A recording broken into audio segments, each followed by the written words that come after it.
सोनम वांगचुक परीक्षा व्यवस्था में भ्रष्टाचार के विरोध में उपवास कर रहे हैं। उनसे पहले अन्ना हजारे ने भी भ्रष्टाचार के विरुद्ध उपवास किया था। एक बहुत बड़ा आंदोलन हुआ, लाखों लोगों ने उसका समर्थन किया। अंततः लोकपाल की स्थापना भी हुई। लेकिन क्या भ्रष्टाचार समाप्त हो गया? नहीं। इसका अर्थ यह नहीं है कि अन्ना हजारे का प्रयास व्यर्थ, और हमें सोनम वांगचुक की भी निंदा नहीं करनी चाहिए। कम से कम वे एक गंभीर समस्या की और लोगों का ध्यान आकर्षित करने का प्रयास कर रहे हैं। जो लोग परीक्षा के प्रश्न पत्र लीक करते हैं, वे ईमानदार विद्यार्थियों के भविष्य के साथ खिलवाड़ करते हैं। उन्हें उनका कठोर से कठोर दंड दिया जाना चाहिए। व्यवस्था बनाए रखना और अपराधियों को दंड देना सरकार का कर्तव्य है,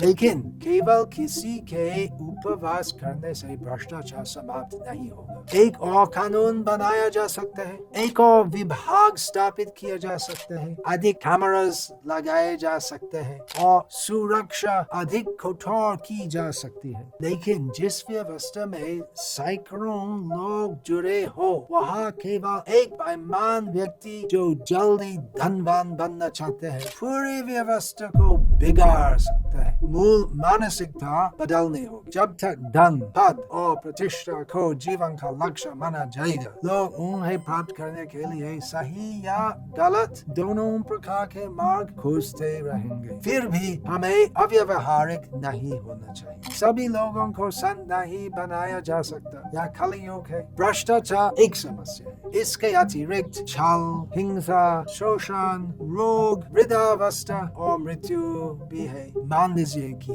कल ही सारा भ्रष्टाचार समाप्त हो जाए, क्या यह भौतिक संसार स्थायी सुख का स्थान बन जाएगा? नहीं। भ्रष्टाचार न होने पर भी जन्म, रोग, वृद्धावस्था और मृत्यु तो रहेंगे। यह पूरा भौतिक संसार आरंभ से अंत तक समस्याओं से भरा हुआ है। इसलिए शासकों को व्यवस्था बनाए रखनी चाहिए, अपराधियों को दंड देना चाहिए, ईमानदार लोगों को प्रोत्साहित करना चाहिए। लेकिन रातों रात किसी राजनीतिक चमत्कार की आशा मत कीजिए और केवल यह मांग मत कीजिए कि दूसरे लोग बदले। अपने व्यक्तिगत जीवन को सुधारिए, ईमानदार बनिए, अपने काम, क्रोध और लोभ को नियंत्रित कीजिए, हरे कृष्ण महामंत्र का जप कीजिए। अंततः भौतिक जीवन की समस्याओं का समाधान कोई नई राजनीतिक व्यवस्था नहीं है। समाधान है कृष्ण की शरण ग्रहण करना और भगवत धाम वापस जाना। और यदि बड़ी संख्या में लोग आध्यात्मिक जीवन को गंभीरता पूर्वक अपनाए तो